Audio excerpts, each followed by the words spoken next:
as per usual in this hellscape of an existence that we call home, whenever there is something that is mostly well received, if not like peak of the peak, creme de la creme if you will, there always has to be that select group of people that turn around and be like, actually, Solo Leveling is actually not peak. If you look at this exact frame right here, there are too many smudges in this frame. That just goes to show that the animation is just terrible and not as good as everyone says it is. Shut up. That's what you sound like. I don't care if you don't like Solo Leveling. There is a lot of valid critiques to have about Solo Leveling. I'm not gonna say there isn't. Whatever your feelings about this show, if anyone turns around and says Solo Leveling Season 2 especially is just terribly animated, you're just objectively wrong. Your argument has automatically become mute because I'm assuming if you think that this animation is bad, you just simply have no eyeballs. It doesn't matter your personal feelings towards the show, you cannot deny the talent that the artists and the animators have shown to us on screen. It is a feat to behold. But to answer the question, which is probably the title of this video, I'm not sure yet, is Solo Leveling overhyped? And I don't think it is. Bro, this show is literally the embodiment of hype. If you haven't seen the show yet, I'm going to restrain myself from saying any spoilers just yet, but about halfway, I'll give a timestamp on the screen now of when the spoiler talk is going to be happening, because I'm going to be getting animated when talking about that, and I want to talk about it. The basic premise of this show is pretty simple, and it's something that we have seen before in many other anime, but there was always something about this show that set it apart from the rest. It is all down to Jin Woo, the main man himself. I'm sure you have all seen the memes and the TikToks going around of him like aura farming and Jim fucking Riz Woo and all of this shit. But the true embodiment of Jin Woo as a character starts at the beginning. Basically, in this world, there are people who have awakened their powers. They are hunters. And they separate the category of like how strong people are by letters. So E rank is the weakest hunters you can have, all the way up until S rank. And S rank are the big boys, the top of the top. And now Jin Woo was not only in the weakest category of hunters, E rank, he was also the weakest of the E ranks, making him the weakest hunter of all time. And in the beginning of the show, we see him constantly getting berated about this. He's like, oh, he's the weakest hunter of all time. He's like, every time he goes to a raid, he ends up having to go to the hospital. And even when we first see him going into his first raid, he is recovering from a previous raid. He has like bandages and stuff all over him. He's not in the best shape. But long story short, they go into this dungeon to, do a normal everyday, raid clear. But something goes awry, which is a very common phenomenon when Jin Woo is around. They come up against an extremely scary and cool boss, one of the most iconic bosses in Solo Leveling, and Jin Woo's squad basically almost gets all wiped out, all but like 3 or 4. And throughout this like sequence, we find out why Jin Woo does this, why Jin Woo puts himself in harm's way even though he is literally just like a slight bit stronger than a normal person, and it is all to help his family with bills and stuff like that, because his mother has an illness called eternal sleep, which is basically just a long coma. And his mother is in the hospital dealing with treatment, stuff like that, and he is purposely putting himself in harm's way just so he can pay for them bills and so he can help his sister like with payments and stuff for school. That in and of itself just adds a whole different layer to this character. He is purposely like going into places that he will most likely die in, just because he wants to help his family. Now back to the dungeon, we see another great characteristic of Jin Woo himself. The only reason why the people that have survived were able to survive so long was because Jin Woo noticed that while walking into the place, there was a list of rules on the wall, and he was the only one who was able to realize that and actually take those rules into account. He might not be the strongest in the room, but we see that he uses his intelligence to his advantage. But unlike other animes, this is not enough, and Jin Woo ends up making the sacrifice to stay behind and basically just get murdered so everyone else has the chance to escape. These people he has never met before, he decides to lay his life down so they can get out. That just shows what type of a person Jin Woo is, even at the weakest hunter level. He puts people before himself. He always helps people out. But in this moment, he ends up having a bit of a mental breakdown. This is another thing that I seen in a lot of TikTok edits and stuff like that, was him like having the monologue while being slaughtered. But just before he is eviscerated into the nether realm, he ends up getting chosen by something called the system, which chooses him to become the player. And this system basically turns his everyday normal life into a video game. He gets quests, he he has like this daily workout routine that he must meet every single day, but he is the only hunter in this universe that has the ability to level up and get stronger, aka the name, solo leveling. And we see him take on boss after boss, constantly getting stronger, and it's just so satisfying, man. The reason I love this show so much, and it's a pretty simple reason why I enjoy it as much as I do, it's Jinwoo as a character mixed with the power fantasy formula. Watching this man who has been constantly belittled, constantly called the weakest hunter of all time, just watching him get stronger and overcome the odds and just fight these beasts that are just way above him or were way above him, and just seeing him get stronger over time, and just the epic fight scenes that ensue because of it are just crazy. I love it, man. It's so good, it's so satisfying. And season 2, ladies and gentlemen, brother in Christ, it takes it to a whole different level. It is bonkers. Now that's the end of the no spoiler talk, because I can't contain myself any longer, man. I need to. So trust me, give the show a chance. It is great. Like, again, don't even listen to the people saying that it is the best thing to ever be released. Don't listen to them, and don't listen to the people that are saying it's overhyped. Watch it and make your own opinion about it. Don't follow the crowd. But I made a video about the first season of Solo Leveling years ago. I think it was literally a year ago at this point. And after I watched the first season, I went on to read the manhwa, which is crazy because I have never read a manhwa, manga, or even a fucking comic book or a normal book in years. And don't worry, I'm not going to be talking about the manhwa and spoilers and stuff like that in this video, don't worry. But after I read the manhwa, I made another video talking about the manhwa and why Solo Leveling Season 2 was going to be peak. I glazed the shit out of what was going to come in Season 2, and even then,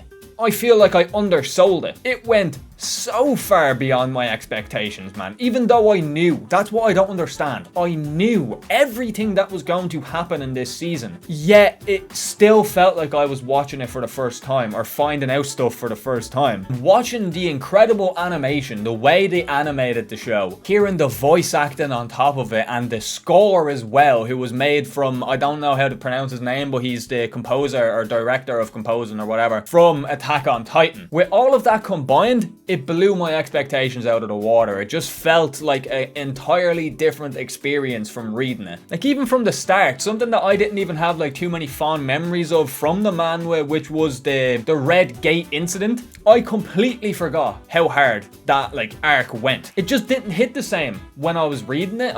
Maybe it's because it was the first thing that I started reading. Maybe it was that I didn't really get into it at that point, but it just did not give me the feeling that seeing it animated did. Him versus Barca is just fucking bonkers, man. Like, it far surpassed like my experience reading the manhwa. But every fight and every moment was done justice. And that's why it really annoys me that there are so many manhwa readers out there complaining about this season. They're like, oh my god, the manhwa was so much better, the fucking panels were so much better than the animation. And no fucking shit, Sherlock. If you really think that the animators are going to look at this fucking masterpiece of art and be able to animate it like that, frame by frame, you're fucking bonkers. You're out of touch, mate. The panels are still images, meaning that you can put more detail. The artists were able to put more detail into these like single shots because they didn't have to worry about like continuity when animating. They didn't have to worry about animating multiple frames of the same thing. They just had to worry about that one image. I hate that thought process that these manhwa readers have. It's always the same with anime, man. It's the same with mangas and stuff. They're like, oh my god, they changed this. They took this moment out of the anime. Oh my god, what are we going to do? And some even go as far as to saying that the manhwa is better than the anime because they took out a few small, minute fucking details. And that is just dumb, bro. You're just dumb. Fair enough if you enjoyed reading the manhwa more, that's completely fine. But the people that are solely hating on this season just for the fact that they took out a few small things and made a few small changes, really nothing that I can even think about that matters in the grand scheme of things, they just piss me off. I hate people like that. Let's use your logic against you here. You say the manhwa is better than the anime because the anime is changing too many things about the manhwa, right? Well, let's use that same logic and talk about how the manhwa changed so much shit when it came to adapting the light novel into a manhwa. So why is it such a big deal that, like, the anime is doing something similar but on a very like minute scale. And as someone who has read the manhwa as well, I don't see why it's such a problem to change certain things and certain angles of frames. Like, people were talking about the shadow exchange moment that happened at the end of last week's episode. In the manhwa, he's like just on a street and it comes down and he's just like, oh yeah, exchange. It was pretty cool. But in the anime, they changed it. He was just on top of a building and looking all, you know, epic and cool. 10 times better than the manhwa version, in my opinion. No big moment has been changed. No big fight has been altered in any way other than, you know, the Ant King when he had that whole like evolution in the air and he had the really long like fingers. That is an anime original, I'm pretty sure. I like it when you see like frames that you know are paying homage to the original panels, but they are slightly different. They have their own little flavor to them. That leads me on to one thing that really pissed me off. It just goes to show how fucking dumb people are nowadays, man. If you are one of those people who hated the episode where Jinwoo saved his mother just because of the fact that Jinwoo cried, I don't know what to say to you, man. It's like, oh my god, this main character shows his emotions? Who does he think he is? God forbid a man with feelings is a main character, you know? Like, fucking hell, man. So many people. It was the most disliked episode of the entire show. We have watched this man from the get-go of him getting his abilities, aiming towards the demon castle, and his only mission was to get the elixir of life at the end of the demon castle. That was his main driving force. That's why he done everything that we've seen in the show up until this point. So he can get the elixir of life and wake his mother up for the first time in 4 fucking years. Of course he is going to cry. Of course he is. To me, that makes Jinwoo so much more compelling as a character. I preferred this because it was the first time we got a glimpse at the real Jinwoo since the very beginning of the show. Like, Jinwoo has let his guard down. He doesn't need to be stoic in this moment. He can't contain himself. And I do want to talk about the fucking fight with Beirut, bro. This was my most anticipated thing with this show. Ever since I read the manhwa, that is a fight that I was itching to see animated, and fuck me, bro, did they deliver. I think they done the panels justice. But like, the initial face-off between them, when you see the aura, the blue and red aura, is just like, oh, perfect, man. And yes, before you say it, the detail in the manhwa was better. I get it, okay, fuck off. But it was just sick. It looked so cool. It's weird because like, it was hard to follow, but at the same time, I was able to follow everything they were doing, if that makes sense. Like, I could understand what was going on. The moment that came after it was so sick, so cool. And it's the moment where like Jinwoo is like fighting Beirut head on and he like throws his blades into the air, starts punching Beirut, and then like in such a smooth motion, still while he's punching, he grabs the knives and smoothly just spins around to continue the momentum of slashing at him.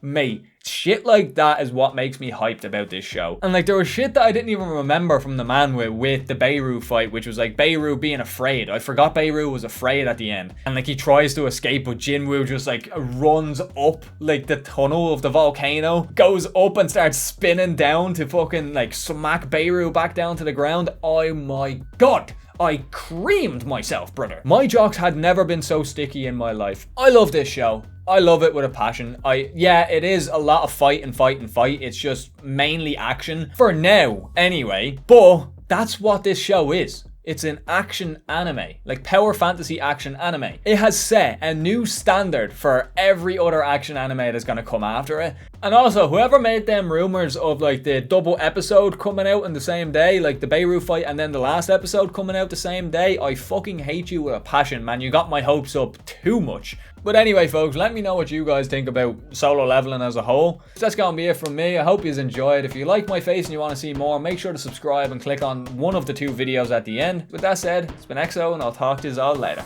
Have a good one, folks.